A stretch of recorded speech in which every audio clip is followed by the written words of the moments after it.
Hi everyone, I wanted to give you an update. I told you I was going to call the mHealth number that was posted on the curesma.org website for treatment centers. And I did that today, and I'm very pleased with what I found out. I would do my happy dance if I could dance. I talked to a gal named Angela, and she was very nice and gave me a lot of answers to questions that I had. Basically, I probably would be eligible for treatment.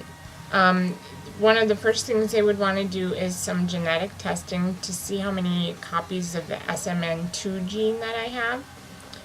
When I was diagnosed with a muscle biopsy, and I don't believe I did any additional testing to figure out anything further.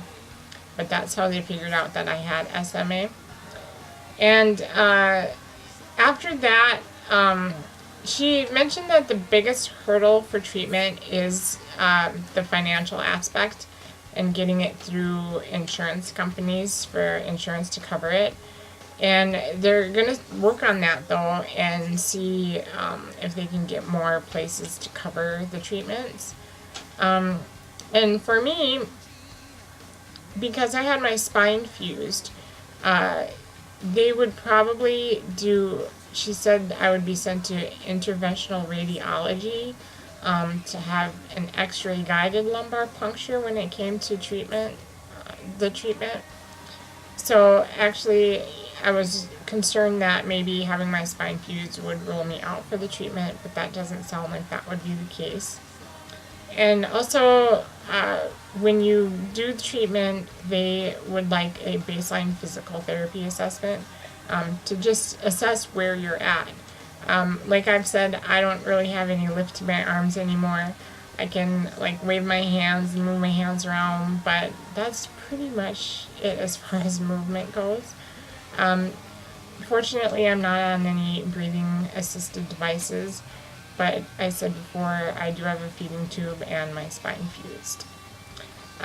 They would also, for the treatment, they take a first morning urine sample and blood sample. They want to make sure your platelet levels are good because that it has been a problem with treatments like this. And also the urine sample to measure the protein in your urine.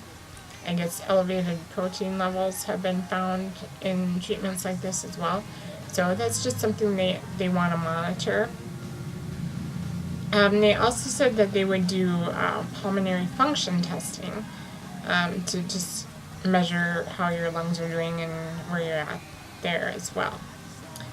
But it doesn't sound like it's a shut door case, I guess, would be what I felt like I was running into before. The mHealth is part of the University of Minnesota system, and I've never worked with them before, but in Minnesota it is a highly regarded medical establishment, so I would be pretty confident that they would be able to do everything that the treatment would require.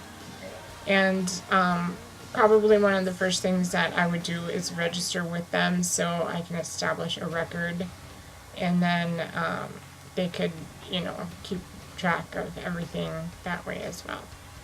So I'm excited as far as making a little bit of headway, and I will keep you updated. She was going to call me back tomorrow. She's meeting with I forget what she called it, the team to see about their insurance coverage and that type of thing. It sounds like out of the people that are requesting treatments, all but one, they're kind of being held up in that getting the approval for the treatment. So hopefully, if enough people are in need of the treatment, that they'll be able to push it through a little easier. Because it is such an expensive medication, I think that's a big issue. But anyway, progress is being made, so I'm happy about that.